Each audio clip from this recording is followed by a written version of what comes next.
बिस्मिल्लाहिर्रहमानिर्रहीम, अस्सलाम वालेकुम। अगर अमरीकी फौजी ईरान में दाखिल हुए तो उन्हें जिंदा जला दिया जाएगा। जी हां, ये कहना है ईरान की असेंबली के स्पीकर का। दूसरी तरफ सदर ट्रंप का कहना है कि ईरान में रजीम तो तब्दील हो चुका है, ईरान में रजीम की तब्दीली हो चुकी है और हम ईरान का जो खार्क का जजीरा है उस पर कब्जा करके वहां से तेल हासिल कर लेंगे। बहुत ही अहम खबरें हैं।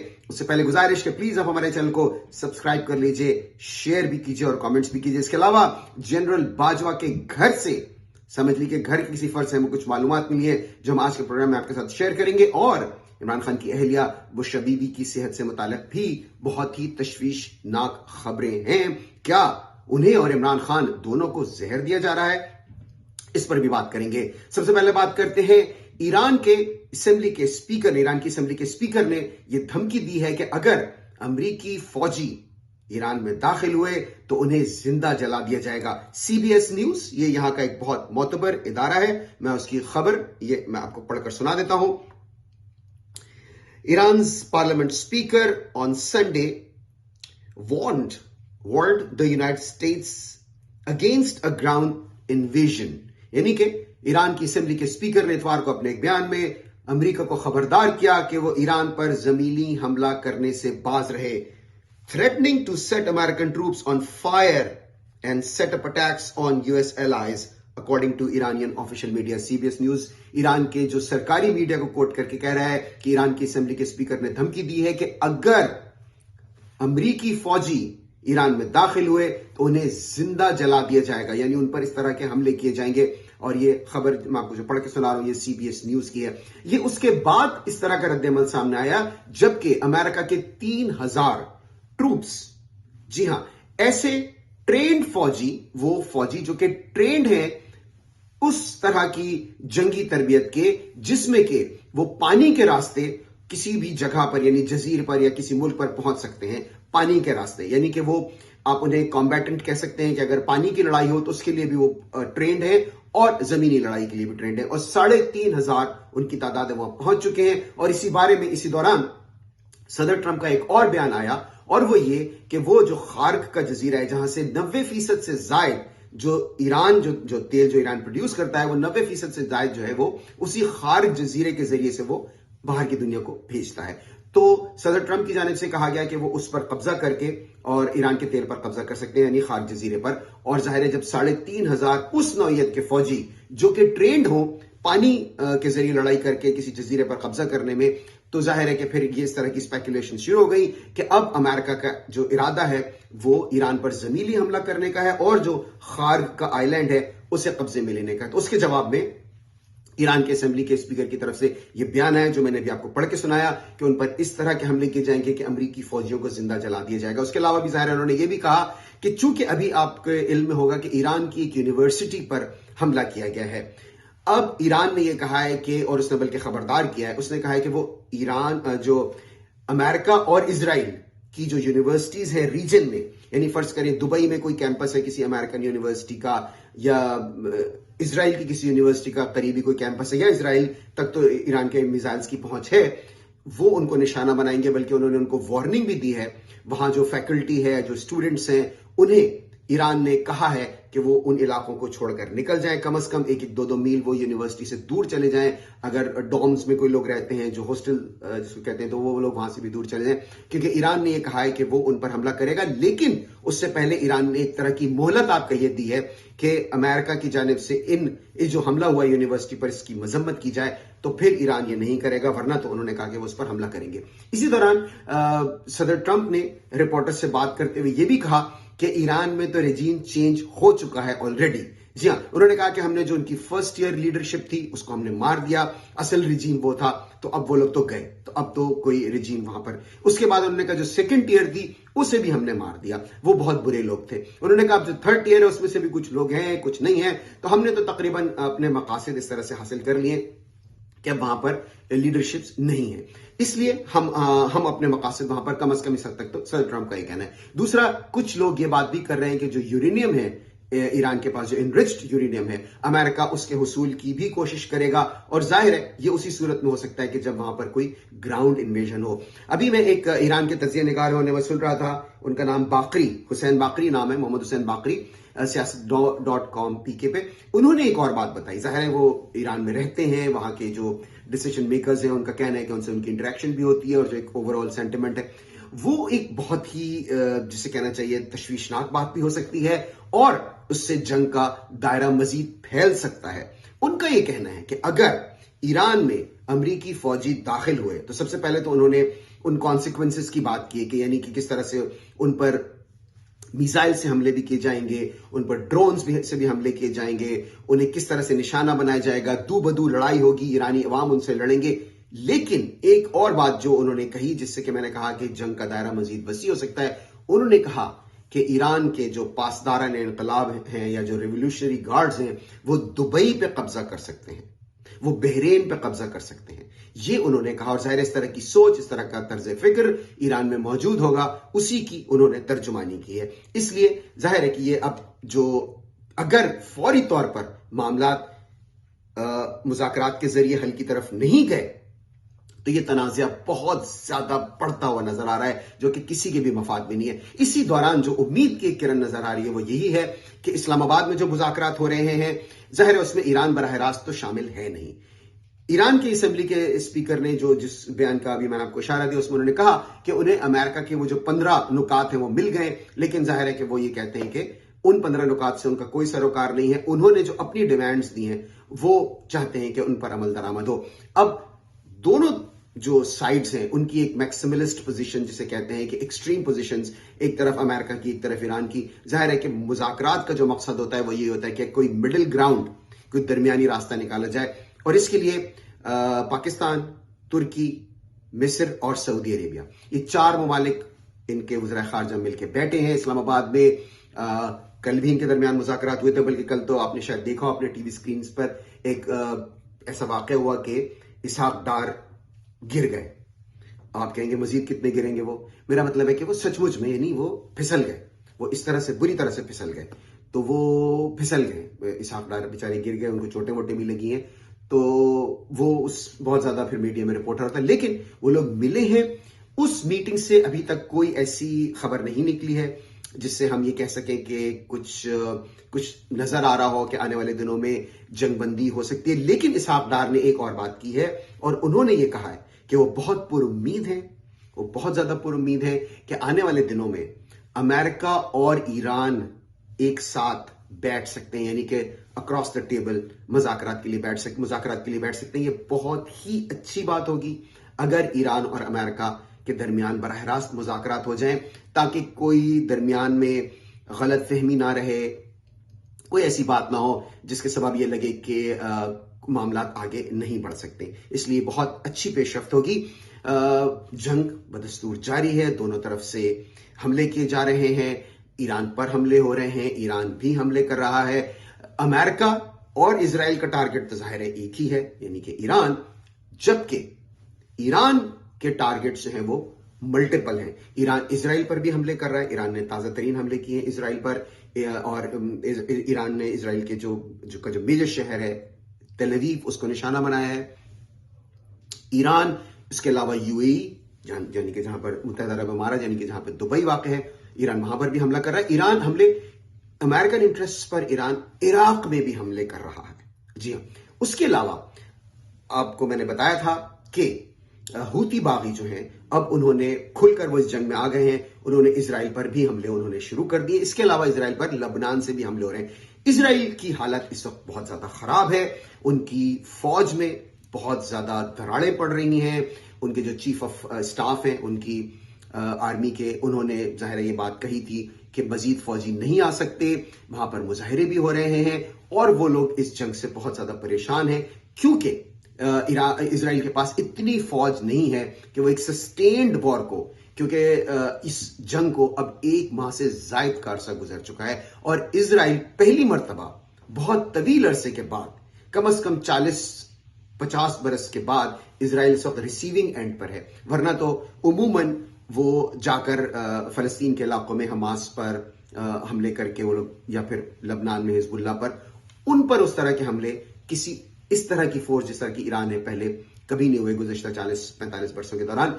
जो वहां से होते थे हिजबुल्लाह से और हमास से, उनको इंटरसेप्टर्स के जरिए रोक लिया जाता था, या फिर कुछ इस तरह के हमले उनके शहरों में होते थे। लेकिन एक प्रॉपर जो जंग की सूरत हाल है उसका सामना इजराइल को काफी काफी तवील अरसे के बाद करना पड़ रहा है, इसलिए कि जाहिर है कि वहां पर अब बहुत ज्यादा जिसे कहना चाहिए कि उनके लिए मुश्किलात में इजाफा हो रहा है। पाकिस्तान की बात करते हैं। बुशरा बीबी, इमरान खान की अहलिया, जिनकी कोई खता नहीं है, जिन्होंने कोई कसूर नहीं किया, उनको जेल में नाहक रखा गया है। उतना ही नाहक है, उनकी जेल भी उतनी ही नाहक है जितनी इमरान खान की है। बल्कि अगर नाहक जेल की कोई दर्जाबंदी होती तो शायद उनका नाहकपन जो है वो इमरान खान से भी 1 दर्जे 2 दर्जे ऊपर होता। उनकी कोई खता नहीं है और ये पाकिस्तान की तारीख की वाहिद कैदी हैं। पाकिस्तान क्या, मैं समझता हूं शायद दुनिया की तारीख की भी वाहिद कैदी हो जिन्हें घर में कैद किया गया। वो अदालत गई, अदालत से जाकर उन्होंने ये हुक्म लिया कि उन्हें जेल शिफ्ट किया जाए। दुनिया की तारीख में शायद ऐसी कोई मिसाल ना मिलती हो कि उन्होंने कहा कि यह तासुर नहीं जाना चाहिए कि इमरान खान ने कोई डील कर ली, अपनी वाइफ के लिए उन्होंने घर का इंतखाब करवा लिया है। वो खुद गई, गाड़ी में बैठ के वकील के जरिए उन्होंने अपील की कि उनको जेल भेजा जाए और उस वक्त से वो बहुत सख्त जेल काट रही है।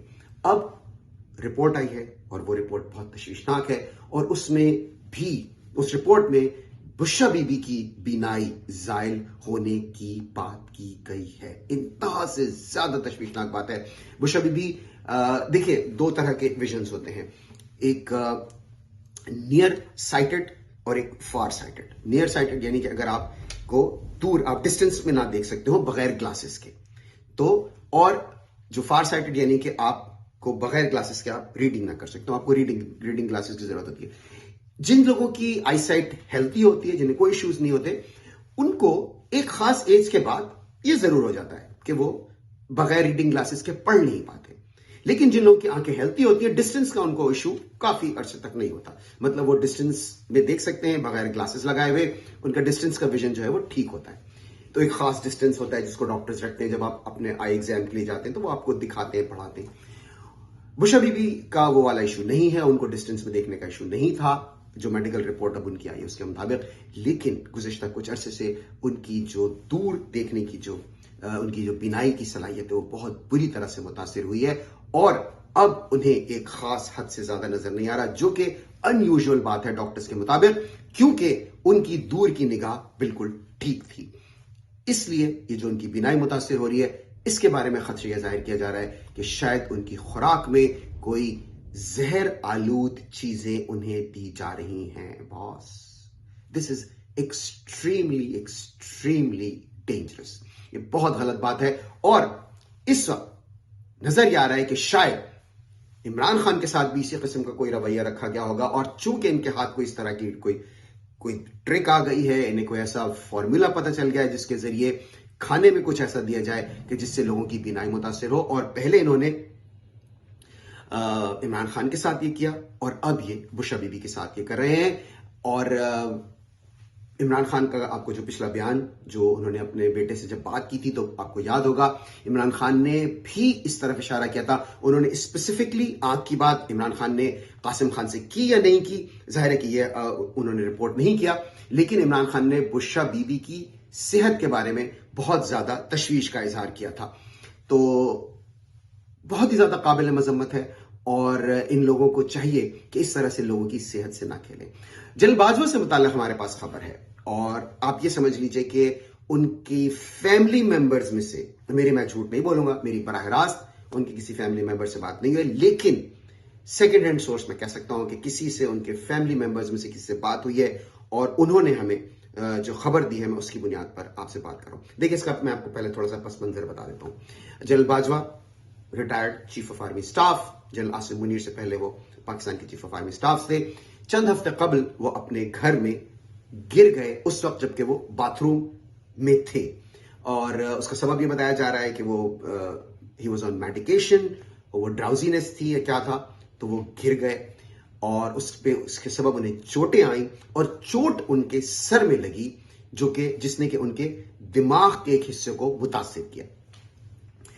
शुरू में इतना ज्यादा कोई खतरनाक बात नहीं लग रही थी, लेकिन जब उनकी शायद ब्लीडिंग हुई, इंटरनल ब्लीडिंग जिसको कहते हैं, उसके बाद उनको जो हॉस्पिटल में रहे और फिर उनकी सूरत हाल जो है वो तशवीशनाक होती गई और फिर इस हद तक उनकी सूरत हाल इतनी तशवीशनाक हो गई कि वो कोमा में चले गए।